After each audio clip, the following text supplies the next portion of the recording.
हाँ जी प्यारे बच्चों, गुड मॉर्निंग, सुप्रभात। और आप लोगों की पढ़ाई बेहतर चली रही है।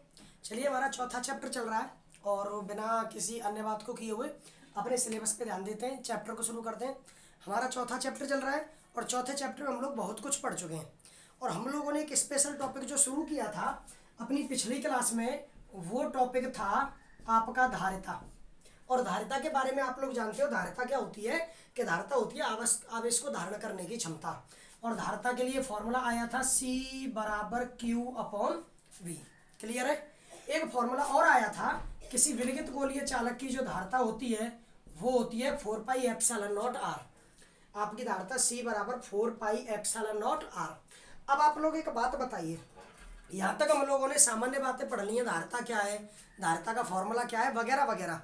लेकिन अगर मैं आप लोगों से ये कहूँ कि किसी भी चालक की धारिता 2 माइक्रोफैरड है और मुझे इसकी धारिता को 8 माइक्रोफैरड बढ़ाना है, क्योंकि आज का मेरा टॉपिक इसी बात पर निर्भर करता है कि हम लोग किसी चालक की धारिता को बढ़ाएंगे कैसे। तो मुझे अगर किसी चालक की धारिता को बढ़ाना हो 2 माइक्रोफैरड से 8 माइक्रोफैरड तक, ठीक है। अब मुझे जब धारिता को बढ़ाना है तो कैसे बढ़ाएंगे, जरा ऐसे फॉर्मूले को देखना। C बराबर 4πε0r, 4 कांस्टेंट, पाई कांस्टेंट और एप्सिलॉन नॉट का भी मान कांस्टेंट, तो C समानुपाती हो गया R। अगर आप लोगों को धारिता बढ़ानी है तो त्रिज्या बढ़ा दीजिए, धारिता बढ़ानी है तो त्रिज्या बढ़ा दीजिए। मतलब पहले वो इतना बड़ा था चालक, अब वो इतना बड़ा हो जाएगा। लेकिन अगर आप लोगों को इसकी धारिता और बढ़ानी है तो इसका आकार और बढ़ाइए, समझ गए। लेकिन ऐसा आप कब तक करोगे, मान लीजिए मुझे किसी चालक की धारिता को बढ़ाते जाना है, बढ़ाते जाना है, बढ़ाते जाना है, तो इस फॉर्मूले के अकॉर्डिंग C बराबर 4πε0r यानी C समानुपाती R, इस फॉर्मूले के अकॉर्डिंग धारिता को बढ़ाते जाने पर मुझे उसकी त्रिज्या को भी बढ़ाते जाना पड़ेगा। और मैं उसकी त्रिज्या को कब तक बढ़ाऊंगा, इसकी भी कोई लिमिट होगी। इसका मतलब ऐसा व्यवहार में संभव नहीं है कि मैं उसकी त्रिज्या यानी उसका आकार, क्योंकि त्रिज्या बढ़ी तो उसका आकार भी बढ़ गया, त्रिज्या यानी उसके आकार को मैं बढ़ाता जाऊं, ऐसा व्यवहार में संभव नहीं है। व्यवहार में संभव है केवल एक निश्चित सीमा तक। क्लियर। तो ये चालक की धारिता बढ़ाने का ये वाला जो उपाय है, ये कोई हमारा व्यवहार संगत नहीं रहा, ये ऐसा नहीं रहा कि जिसको हम लोग हर जगह लागू कर सके। मुझे चालक की धारिता बढ़ानी है, धारिता बढ़ाने के लिए उसकी त्रिज्या यानी उसका आकार बढ़ाना पड़ेगा, लेकिन क्या ये हर जगह पर सही साबित होगा, नहीं होगा। तो फिर हमें इसके अलावा कोई और ऑप्शन ढूंढना पड़ेगा। तो देखिए, हम लोगों ने दूसरा फॉर्मूला पढ़ा C बराबर Q/V, C बराबर Q/V। अब आप बताइए कि अगर मैं यहां पर आवेश Q को नियत ले लूं, आवेश Q को क्या ले लूं, नियत, तो धारिता जो है वो विभव के व्युत्क्रमानुपाती, धारिता जो है वो विभव के व्युत्क्रमानुपाती।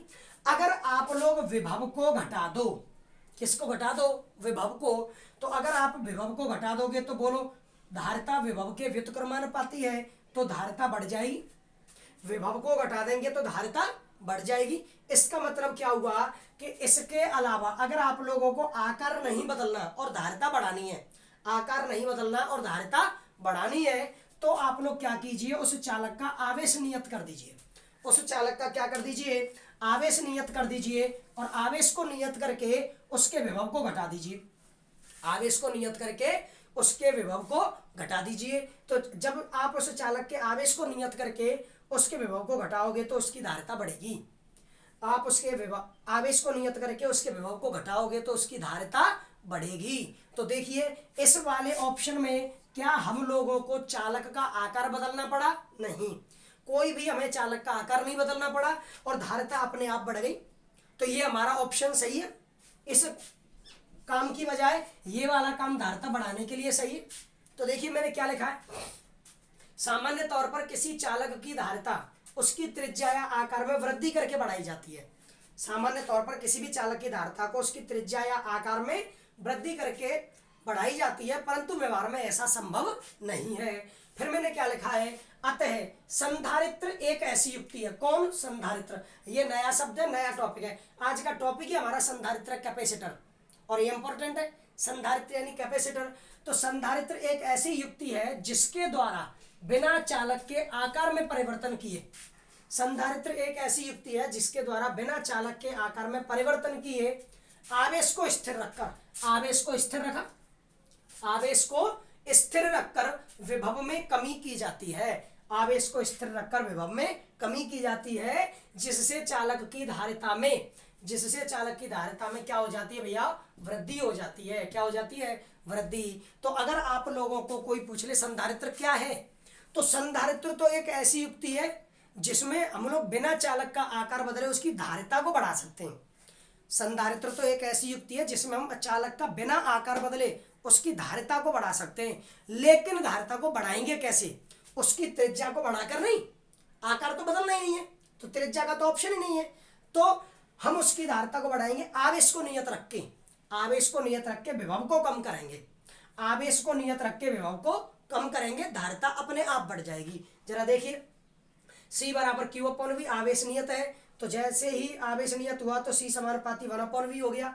तो जब विभव घटेगा तो धारिता बढ़ जाएगी, विभव घटेगा तो धारिता बढ़ जाएगी। इसका मतलब संधारित्र एक ऐसी युक्ति है, संधारित्र एक ऐसी युक्ति है जिसके द्वारा हम लोग बिना चालक का आकार बदले उसके स्थिर आवेश को, उसके आवेश को स्थिर रखकर विभव में कमी करके उसकी धारिता को बढ़ा सकते हैं, धारिता को बढ़ा सकते हैं। सामान्य तौर पर अगर आप ये परिभाषा नहीं बोलना चाहते तो ऐसे बोल दीजिए, संधारित्र एक ऐसी युक्ति है जिसके द्वारा किसी चालक की धारिता को बिना उसका आकार बदले, किसी चालक की धारिता को बिना उसका आकार बदले बढ़ाया जा सकता है। क्लियर है। तो ये यहाँ तक आप लोगों ने संधारित्र क्या है, संधारित्र की परिभाषा पढ़ ली कि संधारित्र है क्या। अब हम लोग आगे बढ़ते हैं। चलिए देखिए, संधारित्र निम्न 3 प्रकार के होते हैं।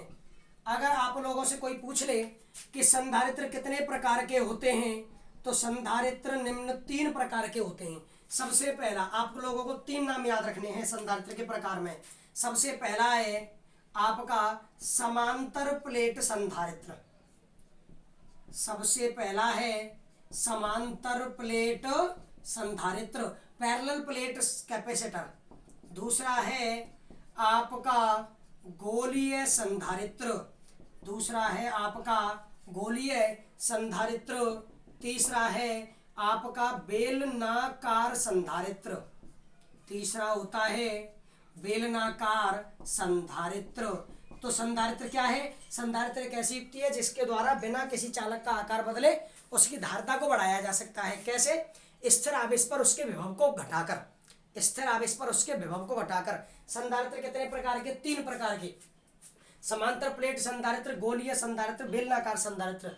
याद रखिए, आपके पंखे में जो कंडेंसर लगा होता है, कंडेंसर, वो एक समांतर प्लेट संधारित्र है। कौन है, समांतर प्लेट संधारित्र, ये आपको याद रखना है। और वैसे भी जब भी आप उससे खेले होंगे तो खेलने में क्या है कि जब आपने उसको फोड़ा होगा तो उसमें एक पट्टी निकली होगी लिपटी हुई, उस पट्टी को आप बीच में से फाड़ोगे तो उसकी 2 परतें हो जाती हैं, 2 पैरेलल प्लेटें होती हैं उसमें धातु की, तो उनको हम लोग कहते हैं समांतर प्लेट संधारित्र। तो याद रखिए, पंखे का कंडेंसर समांतर प्लेट संधारित्र है। चलिए, आपका संधारित्र को, ये संधारित्र के 3 प्रकार हैं, समांतर प्लेट, गोलीय और बेलनाकार। हमारे सिलेबस में केवल 2 हैं, हम लोग 2 पढ़ेंगे, पहला समांतर प्लेट संधारित्र और दूसरा गोलीय। क्लियर है बच्चों। तो संधारित्र को निम्न रूप में प्रदर्शित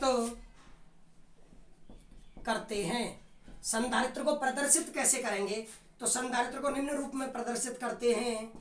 आपके सबसे पहला है नियत धारिता का संधारित्र, सबसे पहला है नियत धारिता का संधारित्र, उसका प्रतीक चिन्ह है ये 2 समांतर प्लेटें, 2 समांतर प्लेटें और ऐसे। दूसरा आपके परिवर्ती धारिता का संधारित्र, दूसरा परिवर्ती धारिता का संधारित्र। तो परिवर्ती धारिता का जो संधारित्र होगा उसको बनाना तो ऐसे ही है, लेकिन आप लोग जानते हैं जब भी मान परिवर्ती होता है तो उसमें आप लोग ऐसे एरो लगा देते हो। क्या लगा देते हो, एरो। ठीक है, तो ये संधारित्र के प्रतीक हैं। अगर नियत धारिता का संधारित्र पूछे तो ऐसा प्रतीक बनाना है, परिवर्ती धारिता का संधारित्र पूछे तो ऐसा प्रतीक बनाना है। Is that clear? तो आप लोगों को ये यहाँ से और यहाँ तक नोट करना है। और अगर आप लोगों को कोई समस्या है तो आप वीडियो को पीछे लेकर, स्किप करके पीछे लेकर आप इसको दोबारा देखें तो बिल्कुल क्लियर हो जाएगा। आप लोग इसको यहाँ से यहाँ तक नोट करिए फटाफट, क्योंकि फिर मैं आगे बढ़ता हूँ। यहाँ तक मैंने केवल आप लोगों को संधारित्र के बारे में इंट्रोडक्शन दिया है, संधारित्र है क्या। अब हमारा काम है शुरू करना समांतर प्लेट संधारित्र को। तो मैं इसके बाद सीधा समांतर प्लेट संधारित्र को शुरू कर रहा हूँ, नोट करिए फटाफट पूरा।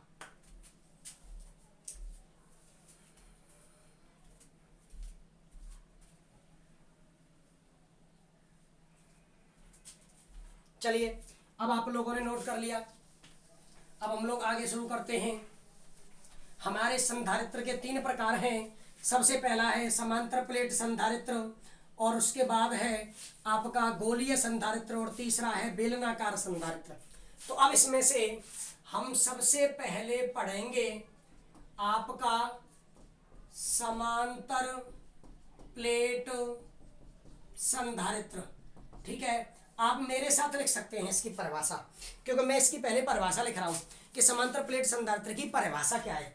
तो देखिए, समांतर प्लेट संधारित्र की परिभाषा, समान क्षेत्रफल, आप लोग मेरे साथ लिख लीजिए, इसकी परिभाषा समझा देंगे अभी। समान क्षेत्रफल की 2 प्लेटें एक दूसरे के समांतर रखी हो। 2 समान क्षेत्रफल की 2 प्लेटें एक दूसरे के समांतर रखी हो एवं इन पर समान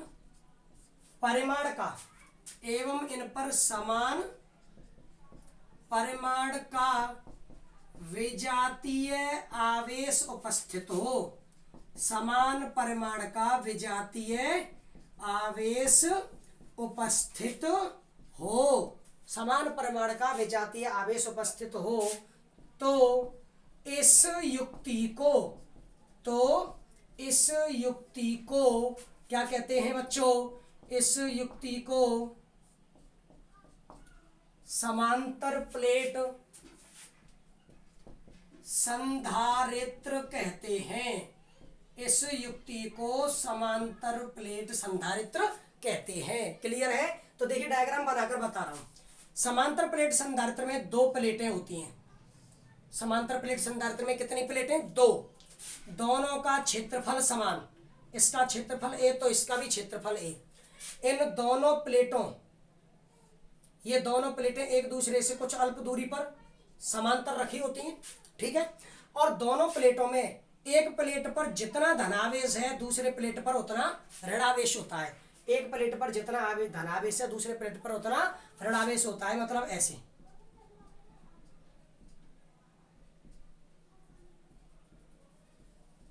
ऐसे तो समांतर प्लेट संधारित्र में आपके एक दूसरे के समांतर रखी 2 प्लेटें होती हैं।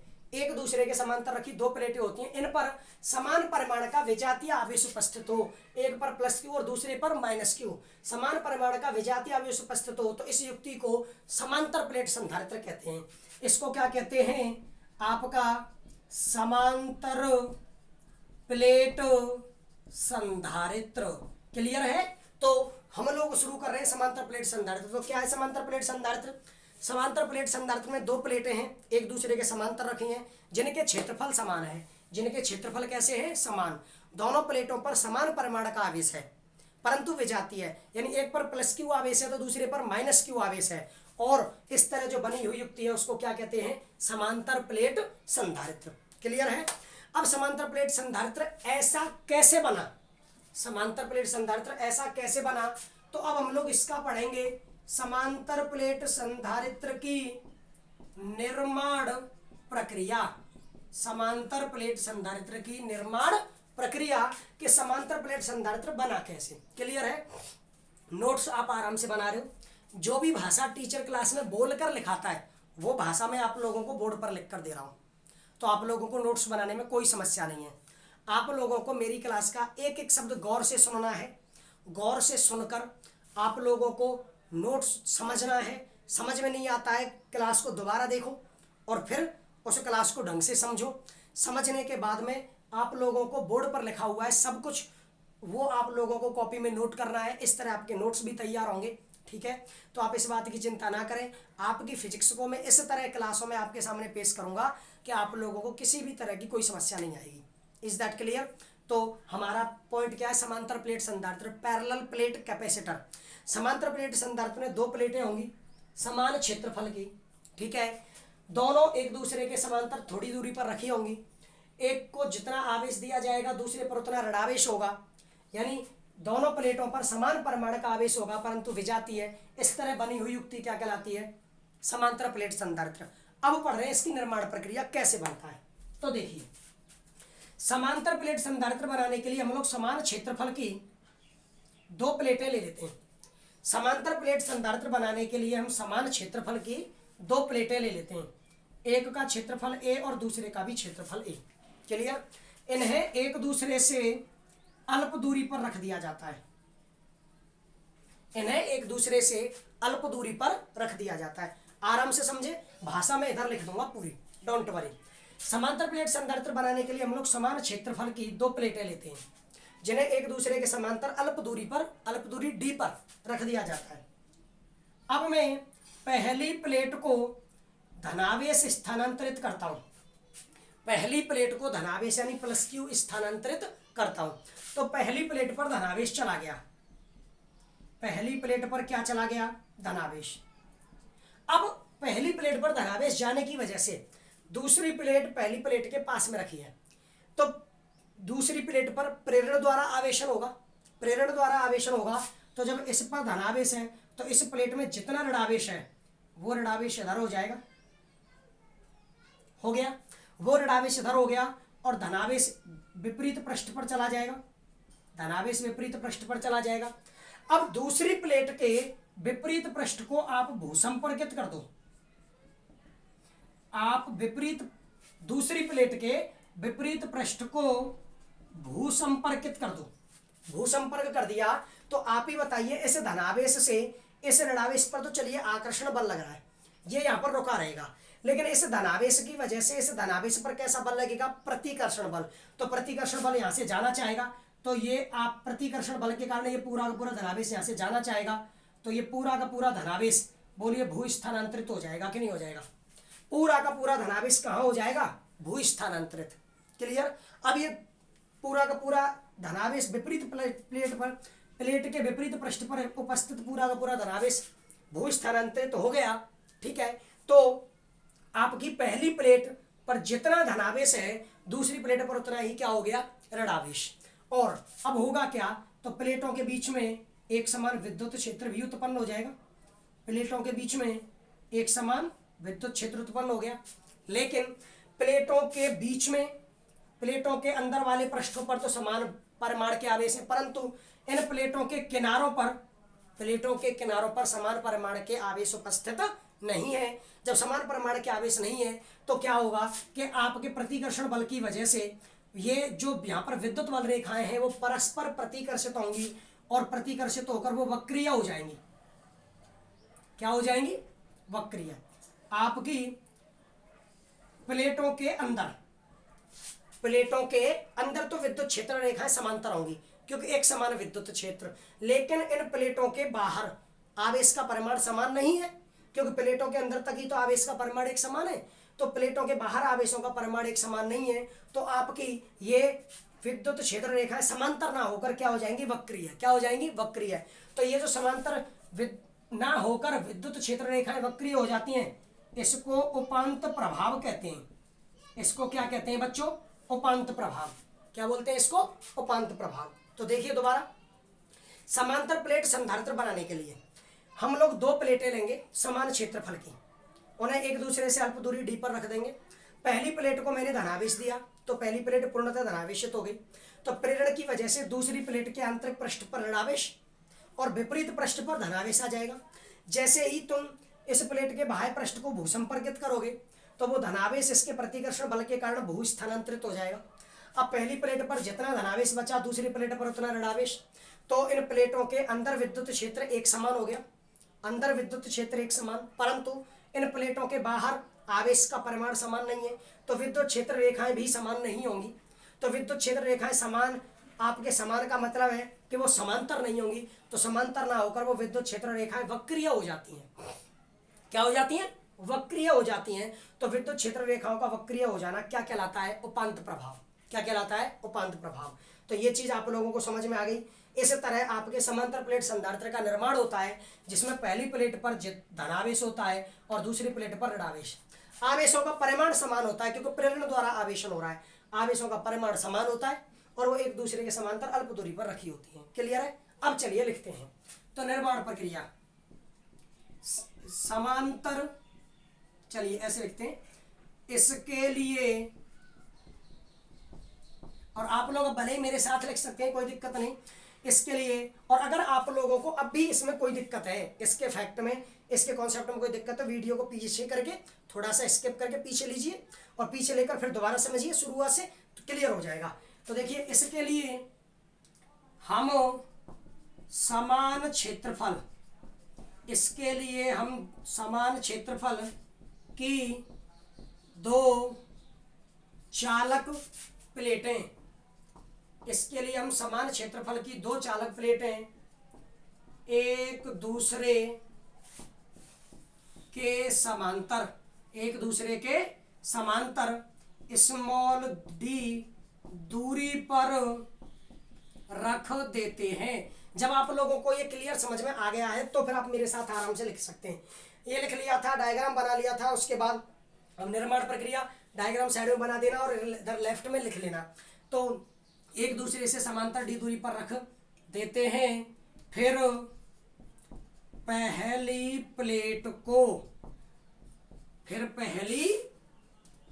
प्लेट को आप प्लस क्यू आवेश, पहली प्लेट को प्लस क्यू आवेश स्थानांतरित करते हैं।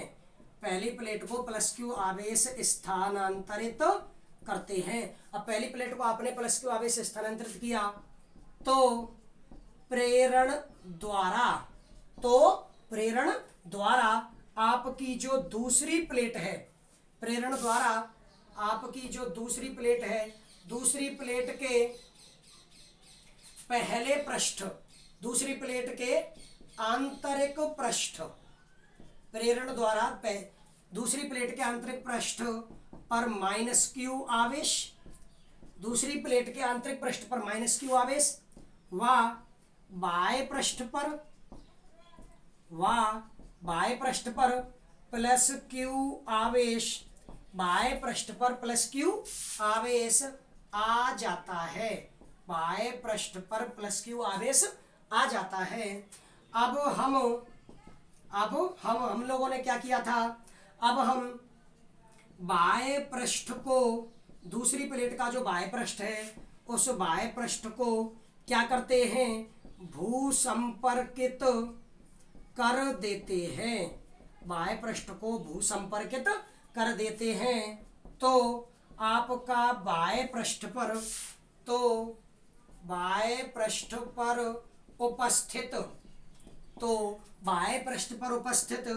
प्लस क्यू आवेश, तो बाह्य पृष्ठ पर उपस्थित प्लस क्यू आवेश भू स्थानांतरित हो जाता है। क्या हो जाएगा? भू स्थानांतरित हो जाता है। तो इस प्रकार प्राप्त युक्ति में समान क्षेत्रफल, इस प्रकार प्राप्त युक्ति में समान क्षेत्रफल की समांतर रखी दो प्लेटों, समांतर रखी दो प्लेटों पर समान परिमाण के विजातीय आवेश, समान परिमाण के विजातीय आवेश उपस्थित हैं, समान परिमाण के विजातीय आवेश उपस्थित हैं। तो अतः इस प्रकार आपके समांतर प्लेट संधारित्र, इस प्रकार समांतर प्लेट संधारित्र का निर्माण होता है। समांतर प्लेट संधारित्र का निर्माण होता है। क्लियर है? तो क्या लिखा है मैं एक बार पढ़ देता हूं। इसके लिए हम समान क्षेत्रफल की दो चालक प्लेटें एक दूसरे के समांतर d दूरी पर रख देते हैं।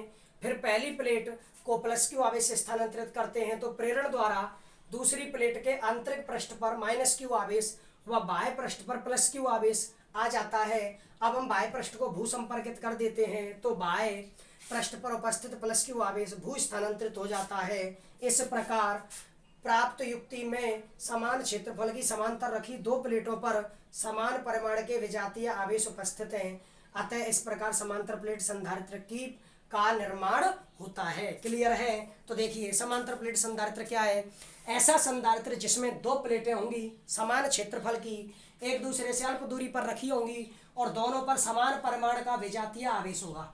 समान परिमाण का विजातीय आवेश होगा, इसे समांतर प्लेट संधारित्र कहेंगे। क्या कहेंगे? समांतर प्लेट संधारित्र। निर्माण प्रक्रिया आप लोगों को क्लियर है? दो प्लेटें लीजिए समान क्षेत्रफल की, एक दूसरे से अल्प दूरी डी पर रख दीजिए। पहली प्लेट को प्लस क्यू आवेश दीजिए तो प्रेरण द्वारा दूसरी प्लेट के आंतरिक पृष्ठ पर माइनस क्यू आवेश और बाह्य पृष्ठ पर प्लस क्यू आवेश आ जाएगा। बाह्य पृष्ठ को भू संपर्कित कर दीजिए तो वो प्लस क्यू आवेश कहाँ स्थानांतरित हो जाएगा? जमीन में, यानी भू स्थानांतरित। इस तरह इन दोनों प्लेटों के मध्य में एक समान विद्युत क्षेत्र उत्पन्न हो गया। समांतर प्लेट संधारित्र का निर्माण हो गया क्योंकि इन दोनों प्लेटों पर समान परिमाण का विजातीय आवेश है। समान परिमाण का विजातीय आवेश है, परंतु प्लेटों के बाहर जो विद्युत क्षेत्र रेखाएं हैं वो समांतर ना होकर वक्रीय होती हैं। इस प्रभाव को क्या कहते हैं? उपांत प्रभाव। क्या कहते हैं? उपांत प्रभाव। तो आप लोगों को ये यहाँ से यहाँ तक नोट करना है। अगर कोई बच्चा रह गया है तो इसे जल्दी से नोट कीजिए, फिर हम लोग आगे बढ़ते हैं।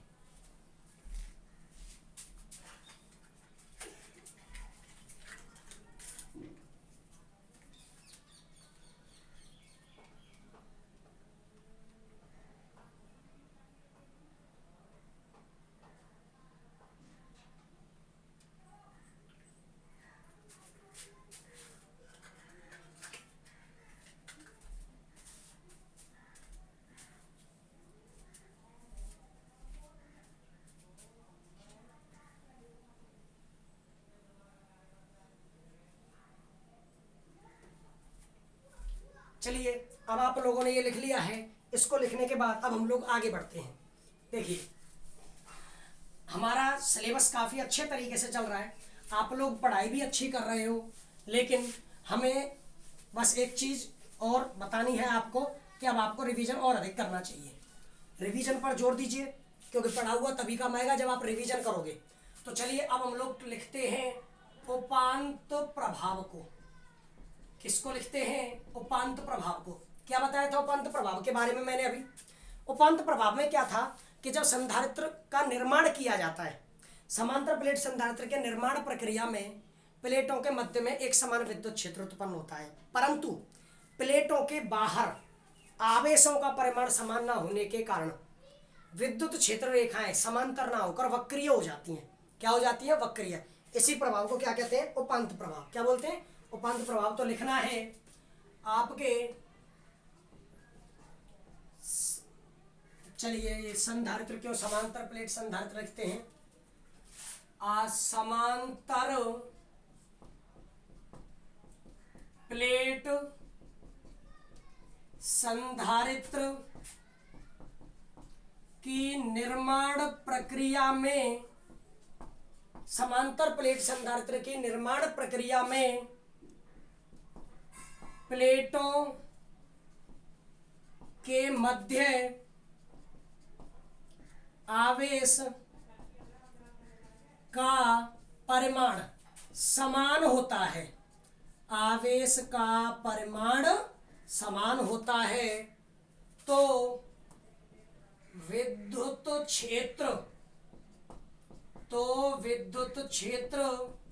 एक समान होने के कारण, तो विद्युत क्षेत्र एक समान होने के कारण आपकी जो क्षेत्र रेखाएं हैं वो समांतर होती हैं, क्षेत्र रेखाएं समांतर होती हैं, क्लियर। परंतु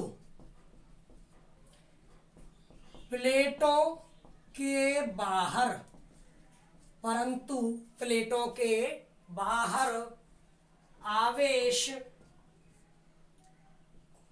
आवेशों का परिमाण, आवेशों का परिमाण एक समान नहीं होता, एक समान आपका नहीं होता। अब जब उसके बाहर उन आवेशों का परिमाण एक समान नहीं है तो प्रतिकर्षण बल के कारण, तो प्रतिकर्षण बल के कारण वहां पर और अधिक आवेश उपस्थित है तो उनमें प्रतिकर्षण बल लगेगा। प्रतिकर्षण बल के कारण आपकी जो विद्युत क्षेत्र रेखाएं हैं, प्रतिकर्षण बल के कारण विद्युत क्षेत्र रेखाएं समांतर ना होकर, विद्युत क्षेत्र रेखाएं समांतर ना होकर वक्रीय हो जाती हैं, समांतर ना होकर वक्रीय हो जाती हैं। इसे उपांत प्रभाव कहते हैं। इसे कौन सा प्रभाव कहते हैं बच्चों? उपांत प्रभाव कहते हैं। क्लियर है? क्या था? समांतर प्लेट संधारित्र की प्लेटों के मध्य में आवेश वितरण एक समान है, आवेशों का परिमाण समान है, तो वहां पर विद्युत क्षेत्र समान, विद्युत क्षेत्र रेखा एक समान, लेकिन प्लेटों के बाहर विद्युत क्षेत्र एक समान नहीं होता, जिसके कारण प्रतिकर्षण बल लगता है आवेशों के मध्य में और अधिक आवेशों से, तो वहां पर विद्युत क्षेत्र रेखाएं सीधी ना होकर वक्रीय हो जाती हैं। इसी को क्या कहते हैं? उपांत प्रभाव। क्लियर? समांतर प्लेट संधारित्र क्या था, कैसे बना, वो चीज पढ़ ली, उसमें एक उपांत प्रभाव आया, वो भी पढ़ लिया। अब बारी है किसकी? समांतर प्लेट संधारित्र की धारिता कितनी है। अब हम लोग समांतर प्लेट संधारित्र की धारिता पढ़ेंगे।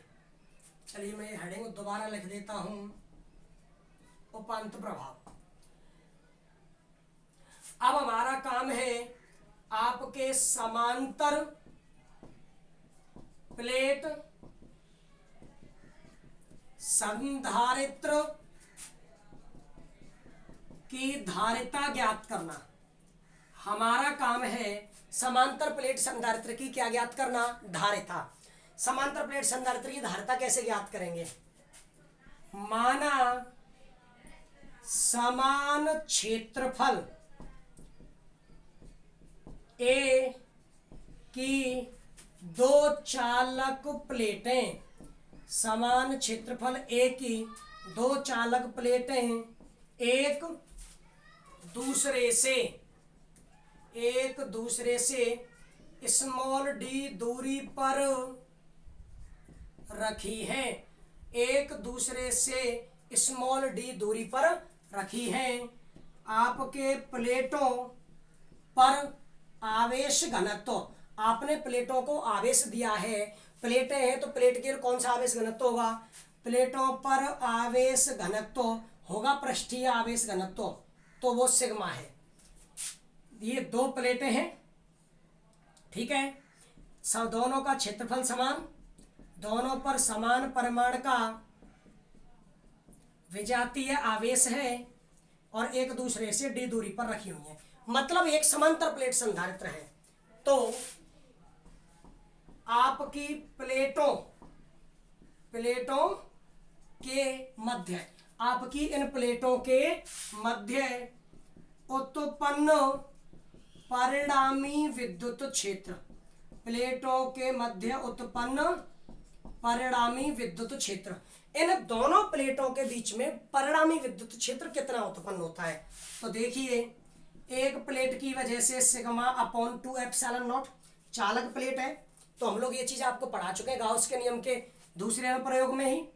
दूसरी प्लेट के कारण सिग्मा अपॉन 2 एप्सिलॉन नॉट जुड़कर हो जाएगा 2 सिग्मा अपॉन 2 एप्सिलॉन नॉट, तो ये सिग्मा अपॉन एप्सिलॉन नॉट।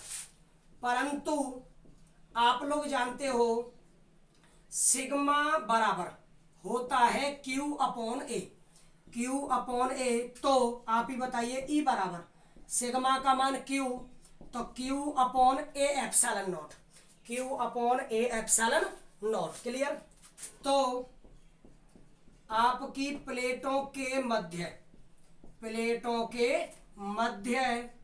उत्पन्न विभवांतर, प्लेटों के मध्य उत्पन्न विभवांतर V बराबर, नॉर्मल फॉर्मूला होता है E इंटू डी। डी क्यों लिया है? क्योंकि दोनों प्लेटों के बीच की दूरी क्या है? डी। दोनों प्लेटों के बीच की दूरी डी है, तो V बराबर E इंटू डी। तो E का मान है Q upon A epsilon not into D, Q upon A epsilon not into D. तो अतः धारिता आपको निकालनी है, धारिता। तो C बराबर क्या फॉर्मूला है? Q upon V, Q upon V। तो Q अपॉन V का मान लिखिए Q D upon A epsilon not. Q से Q कट गया, ए एप्सिलॉन नॉट पहुंच जाएगा ऊपर, A epsilon not upon D, ये पहुंच जाएगा ऊपर। तो A epsilon not upon D. तो ये निकली समांतर प्लेट संधारित्र की धारिता। तो अतः है आपके समांतर प्लेट संधारित्र की धारिता। तो C बराबर क्या निकला है?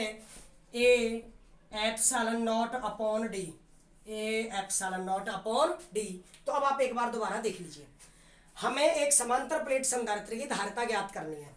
एक समांतर प्लेट संधारित्र जिसकी प्लेटों का क्षेत्रफल ए है, एक दूसरे से डी दूरी पर रखी हुई है और पृष्ठीय आवेश घनत्व क्या है? सिग्मा।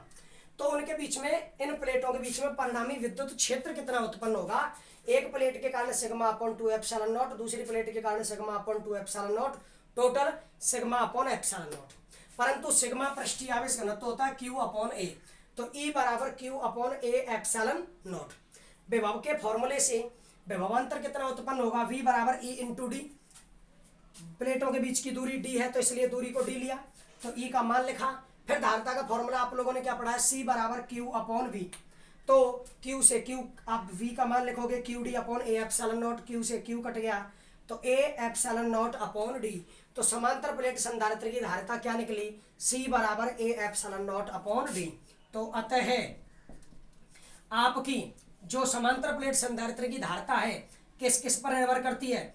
आपके प्लेटों के क्षेत्रफल के समानुपाती, प्लेटों के क्षेत्रफल के समानुपाती, व आपके प्लेटों के मध्य की दूरी के व्युत्क्रमानुपाती, प्लेटों के मध्य की दूरी के व्युत्क्रमानुपाती। क्लियर। तो समांतर प्लेट संधारित्र की धारिता दो भौतिक राशियों पर निर्भर करेगी। पहला, प्लेटों का क्षेत्रफल, क्षेत्रफल के समानुपाती। अगर प्लेटों का क्षेत्रफल ज्यादा है तो संधारित्र की धारिता भी ज्यादा होगी। और प्लेटों के बीच की दूरी के व्युत्क्रमानुपाती, प्लेटों के बीच की दूरी जितनी कम होगी, प्लेटों के बीच की दूरी जितनी कम होगी तो उसकी धारिता भी उतनी ही ज्यादा होगी। मतलब अगर आप लोगों को एक समांतर प्लेट संधारित्र की धारिता ज्यादा से ज्यादा लेनी है तो आप उसकी प्लेटों का क्षेत्रफल ज्यादा रखिए और उनके बीच की दूरी को कम रखिए। क्लियर है। चलिए अब हम कराते हैं आपकी धारिता की निर्भरता। आपकी जो धारिता है, धारिता वो किस किस पर निर्भर करती है? तो धारिता निर्भर करती है पहले आपकी प्लेटों के क्षेत्रफल पर, C समानुपाती है। क्लियर। दूसरा, आपके प्लेटों के मध्य की दूरी पर, प्लेटों के मध्य की दूरी पर, और उसमें ये व्युत्क्रमानुपाती होती है। ठीक है। और कौन कौन से कारक हैं जिन पर यह धारिता निर्भर करती है? आपके पदार्थ की प्रकृति, आपने जिस पदार्थ से इन चालक प्लेटों को बनाया है उस पदार्थ की प्रकृति पर, आपके आसपास के माध्यम पर, आसपास के माध्यम पर। ठीक है। और पांचवा है परावैद्युत पदार्थ पर, परावैद्युत पदार्थ पर। तो आपकी जो धारिता है वो समांतर प्लेट संधारित्र की धारिता दो कारकों पर निर्भर करती है। उसके प्लेटों के क्षेत्रफल और उसके प्लेटों के मध्य की दूरी पर, और जिस पदार्थ से प्लेटें बनाई हैं उस पदार्थ की प्रकृति पर, आसपास के माध्यम पर और परावैद्युत पदार्थ पर। क्लियर है? तो मैं एक नोट लिख रहा हूं, उस नोट को लिख लो और गौर कर लेना, याद कर लेना। आपकी धारिता कभी भी आवेश एवं विभव, धारिता कभी भी आवेश एवं विभव पर निर्भर नहीं करती। धारिता उन चारों पांचों पॉइंटों पे निर्भर करेगी, लेकिन कभी भी आवेश और विभव पर निर्भर नहीं करेगी। क्यों? देखिए, आप लोग एक बात अच्छी तरह जानते हो, जब आप लोगों ने ओम का नियम पढ़ा छोटी क्लासों में, तो V समानुपाती I था, तो V बराबर IR। तो क्या ये जो प्रतिरोध था R, क्या वो विभव और धारा पर निर्भर करता था? नहीं। वैसे ही Q समानुपाती से V से हम लोगों ने Q बराबर CV धारिता निकाली, तो क्या धारिता आपके आवेश और विभव पर निर्भर करेगी? कभी नहीं। एक आप लोगों के लिए यूनिवर्सल ट्रुथ बता देता हूं, किसी भी फॉर्मूले में जो समानुपाती नियतांक आता है, किसी भी फॉर्मूले में जो समानुपाती नियतांक आता है, जैसे V बराबर IR में R, Q बराबर CV में C, तो ये जो समानुपाती नियतांक होते हैं R और C, उस फॉर्मूले के दोनों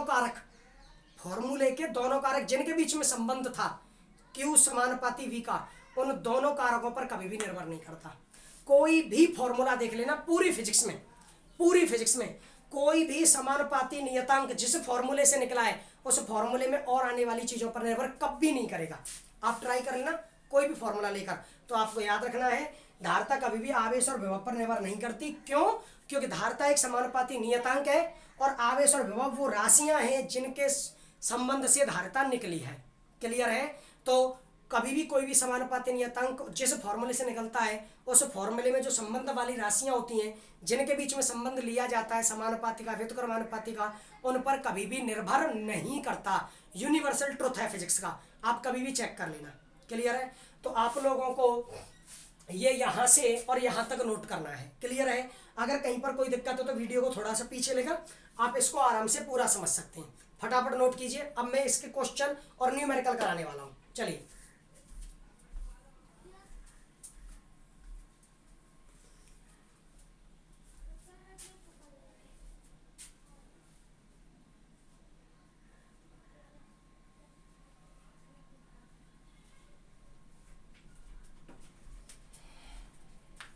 लिख लिया?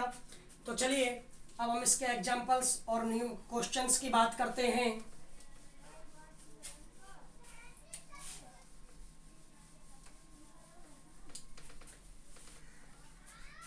चलिए इसके एग्जांपलों में देखिए, एग्जांपल नंबर 4.5, एग्जांपल नंबर 4.5 है। एक 20 माइक्रोफैरड धारिता यानी C दे रखा है 20 माइक्रोफैरड, और संधारित्र को 10 किलो वोल्ट से 10 किलो वोल्ट विभवांतर दिया जाता है।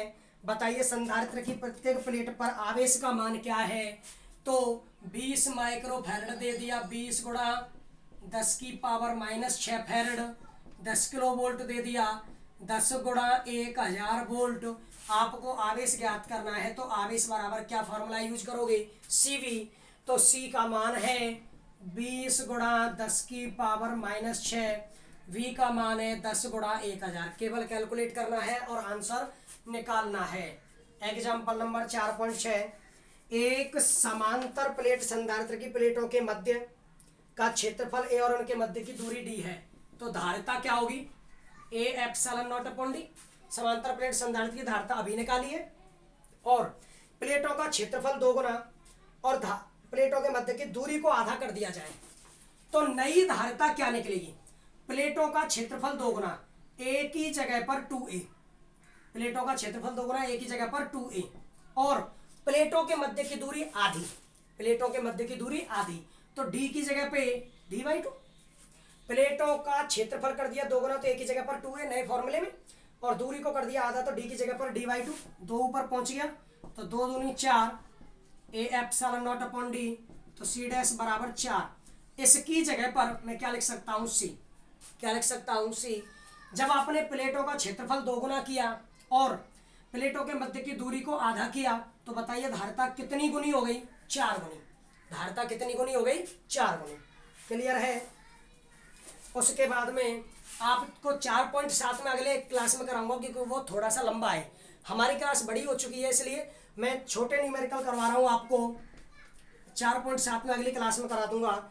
परस्पर 1 mm की दूरी पर, यानी डी का मान दे रखा है 1 mm, यानी 10⁻³ मीटर दूरी पर स्थित 5 सेंटीमीटर त्रिज्या की वृत्ताकार चकती, 5 सेंटीमीटर त्रिज्या की वृत्ताकार चकती से बने हुए संधारित्र की धारिता ज्ञात करो। चकती की त्रिज्या 5 सेंटीमीटर तो क्षेत्रफल ए क्या हो जाएगा, πr²। पाई का मान 3.14, 5 सेंटीमीटर है तो 5 का वर्ग 25 सेंटीमीटर स्क्वायर आएगा। उसको मीटर स्क्वायर में बदला तो 10⁻⁻⁴। 5 सेंटीमीटर को लिखोगे 5 × 10⁻⁻2, उसका वर्ग करोगे तो 5 का वर्ग 25 × 10⁻⁻4। आपको इसकी निकालनी है धारिता। तो C बराबर, ये एक समांतर प्लेट संधारित्र है क्योंकि 2 प्लेटें एक दूसरे के समांतर रखी हैं तो उसकी धारिता का फॉर्मूला A/0/d।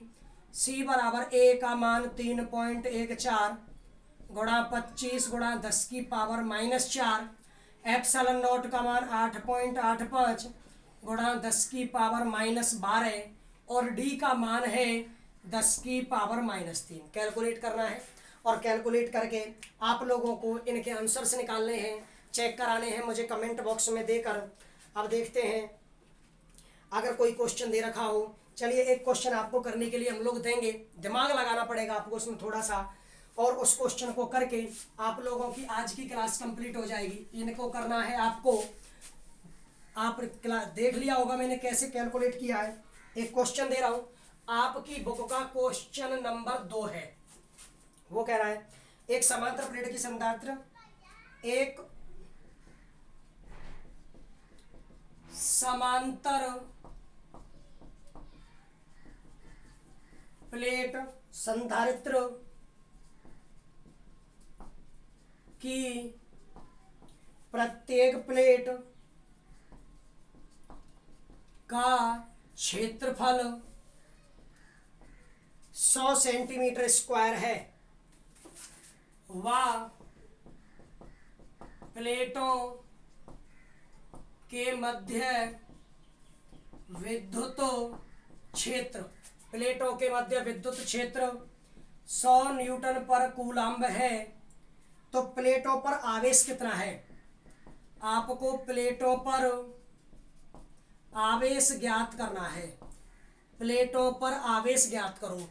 आपका क्षेत्रफल दे रखा है A 100 सेंटीमीटर क्यूब। इसको मीटर में बदलो तो 100 × 10⁻⁻2 का होल क्यूब करोगे तो 10⁻⁻6 मीटर क्यूब। 1 सेंटीमीटर को मीटर में बदलने के लिए 10⁻⁻2, घात 3 है तो 3 बार गुणा तो 10⁻⁻6। और विद्युत क्षेत्र प्लेटों के बीच में दे रखा है 100 न्यूटन पर कूलम। समांतर प्लेट संधारित्र की प्लेटों के बीच में विद्युत क्षेत्र अभी मैंने निकलवाया था, वो होता है σ/ε0। यस यारो, एक प्लेट का σ/2ε0, दूसरी प्लेट का भी σ/2ε0। टोटल σ/ε0, सिग्मा का मान Q/A, तो Q/A∝0। आपको यहाँ से आवेश निकालना है तो Q बराबर बोलिए EA∝0। Q बराबर EA∝0। फॉर्मूला ये है, आप मान रख दीजिए। E का मान है 100 न्यूटन पर कूलम, A है आपका 100 × 10⁻⁻6। क्लियर। और आपका ε0 का मान 8.85 × 10⁻⁻12। क्लियर। कैलकुलेट कर लोगे और कैलकुलेट करके आप लोगों को निकालना है। अच्छी तरह मेहनत करनी है ताकि आपका रिजल्ट अच्छा आए और आप हमेशा खुश रहें। क्लियर है बच्चों। तो आज की क्लास हम यहीं पर समाप्त करते हैं। आप इस क्लास को एक बार देखें, दिक्कत आती है 2 बार देखें पूरा। जिस टॉपिक में पॉइंट में दिक्कत है उसको पीछे करके वीडियो को दोबारा देखें रिवाइंड करके। ठीक है, आप लोग बेहतर ढंग से पढ़िए। हम आपके साथ हैं, आपके उज्जवल भविष्य के लिए कामना करते हैं कि आपका भविष्य हमेशा उज्जवल हो, रिजल्ट बढ़िया आए। ठीक है बच्चों, धन्यवाद।